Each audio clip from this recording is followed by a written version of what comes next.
Dipersembahkan oleh Pemirsa, saya Veronica Muniaga hadir menyapa Anda dalam program Special Dialogue. Selama 1 jam kami akan membahas teknologi dalam perlindungan PRT migran. Dan inilah Special Dialogue selengkapnya.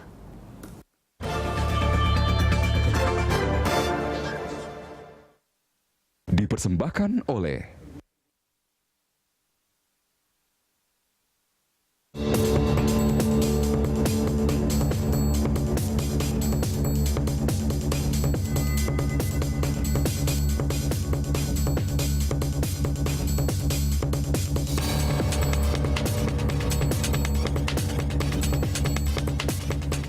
Banyak pekerja migran, terutama yang bekerja sebagai pembantu rumah tangga, mengalami masalah di tempatnya bekerja. Banyak di antara mereka yang menerima berbagai bentuk pelanggaran HAM seperti gaji yang tidak dibayar, disiksa, diperkosa, dan lain-lain. Salah satu penyebabnya adalah ketiadaan atau minimnya akses komunikasi kepada para pekerja, sehingga pemerintah ataupun lembaga lainnya sulit untuk memberikan perlindungan. Adakah solusi untuk permasalahan tersebut dan bagaimana kemajuan teknologi saat ini dapat membantu memberikan perlindungan pada PRT migran kita? Kita akan membahasnya bersama anggota Komisi 9 DPR, fraksi PKB, Ibu Nihayatul Wafiroh, dan juga Duta Anti Perbudakan, Mbak Melani Subono. Nanti juga kita akan bergabung dengan Ketua Divisi Bantuan Hukum Migrant Care, Ibu Bariah. Namun sambil menunggu Ibu Bariah, kita memulai perbincangan dulu ke Mbak Melani mungkin ya. Apakah memang kondisinya saat ini yang membuat semakin besarnya pelanggaran HAM itu karena sulitnya juga PRT kita di sana berkomunikasi atau berinteraksi dengan baik keluarga ataupun juga pihak pemerintah di sini, begitu? Gini, walaupun faktanya adalah harusnya konon katanya pengiriman ke beberapa negara sudah ditiadakan, tapi banyak sekali yang berangkat dan termasuk juga orang-orang yang baru berangkat untuk pertama kalinya. Gini, kita berangkat ke satu area itu. Kita memasuki area, aku coba bicara dari segi manusianya, area baru yang tempat kita tidak bisa, bukan bahasa kita sehari-hari, bukan lingkungan kita sehari-hari, bukan apapun. Dan orang pada saat berangkat tanpa diberikan pembekalan itu kan sesuatu yang kita ke daerah lain aja udah kadang-kadang bingung, sulit, apalagi ke negara lain gitu. Menurut saya persiapan mereka sendiri kadang memang masih kurang. Mereka tidak tahu apa sih yang harus dilakukan ke sana. Kalau ada apa-apa, saya mesti kemana? Saya mesti ngadu ke siapa?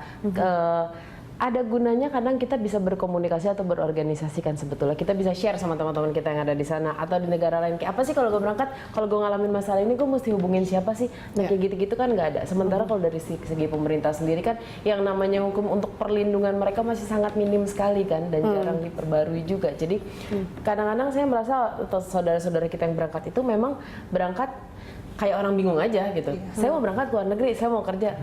Sampai sana, halo, terus gue ngapain ya? Ada apa-apa, gue ke siapa ya? Gitu, iya, kalau ada apa-apa, kita kalau ada apa-apa pengen ngadu kan. Gak usah ke keluarga, minimal ke teman kita yang, lo tau gak sih rasanya ini, gue mesti ngapain ya? Sesimpel itu kan. Betul. Gitu. Jadi itu tidak ada gitu. Sampai sekarang ya itu yang lagi coba diadakan gitu. Minimal untuk orang bisa berkomunikasi. Iya, tapi sebenarnya pelanggaran ataupun juga perbuatan yang dialami oleh tenaga-tenaga kerja kita di sana sebenarnya lebih banyak itu dipengaruhi oleh apa ya? Karena ada banyak kasus seperti gaji tidak dibayar, kemudian juga ada gini, pelanggaran kadang-kadang kita susah menuntut hak kita kalau kita juga nggak tahu.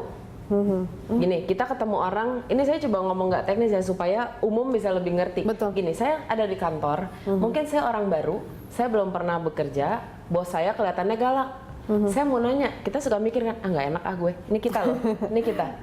Kita tidak berbicara orang di negara lain dengan bahasa lain, apa segala macam. Kadang mereka juga tidak berpikir sejauh itu. Saya mau nanya, saya takut. Saya mau nanya, ntar agen saya, gitu. Ya kan hal-hal seperti itu. Ketidaktahuan menurut saya sih masalah terbesar adalah pertama tidak ada orang yang membekali mereka cukup. Mereka tidak dilindungi, tidak dipeluk, tidak dijaga, dan yang pasti ketidaktahuan dan kurang informasi dan kita mau kemana, kita mau nanya ke siapa, gue mesti sharing sama siapa, itu yang tidak ada. Oke, begitu Ibu Dini. Kayaknya kondisinya memang sejauh ini tidak ada perkembangan yang baik sebenarnya bagi tenaga kerja kita. Yang signifikan nggak ada. Betul, iya. Jadi sebenarnya saya sepakat dengan Mbak Melani. Sebenarnya persoalan ini tidak bisa kita melihat dari persoalan ketika sudah tidak bisa digaji, tidak mendapat gaji, mendapat perlakuan kekerasan dan sebagainya di negara tujuan. Tapi kita memang harus melihatnya mulai dari awalnya, mulai pemberangkatannya, mulai perekrutannya seperti apa. Karena karena perekrutan ini yang ada sebenarnya selama ini kita melakukan perekrutan kita swasta yang melakukan. Harusnya negara itu hadir mulai perekrutan.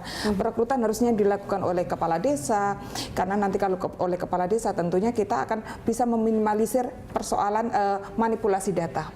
Dan lalu ketika masa pembekalan sebenarnya di situ harus kita pemerintah yang harus melakukan, karena kita sekarang sudah di Kementerian Tenaga Kerja sedang giat-giatnya untuk revitalisasi BLK, Balai Latihan Kerja. Harusnya di situ dilakukan, di BLK itulah tenaga kerja kita yang sebelum berangkat masuknya ke situ. Karena di BLK kalau kita pemerintah yang melakukan itu, nanti kurikulumnya akan jelas. Seperti tadi dikatakan Mbak Melani.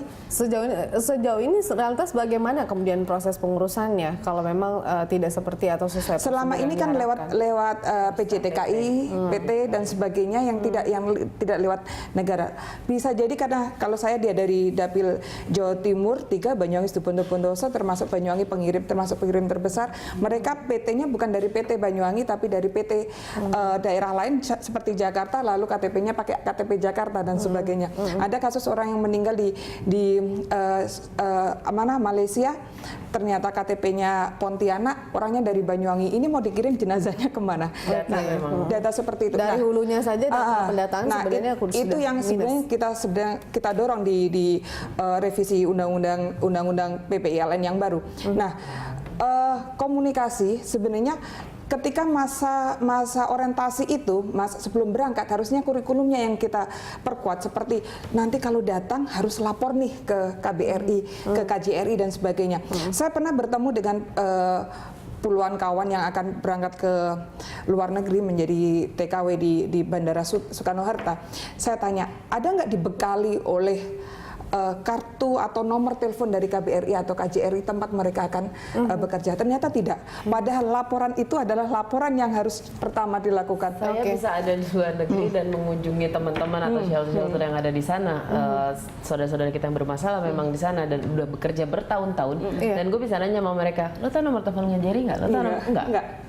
Tidak sama sekali. Tidak tahu sama sekali. Bahkan yang sedang kita dorong sebenarnya yang dilakukan oleh kita pemerintah juga Migrant-Care dan IFOS itu bagaimana sebenarnya kita juga memiliki bukan hanya komunikasi melaporkan, tapi juga setiap tenaga kerja yang ada di luar negeri itu bisa memiliki komunikasi sendiri.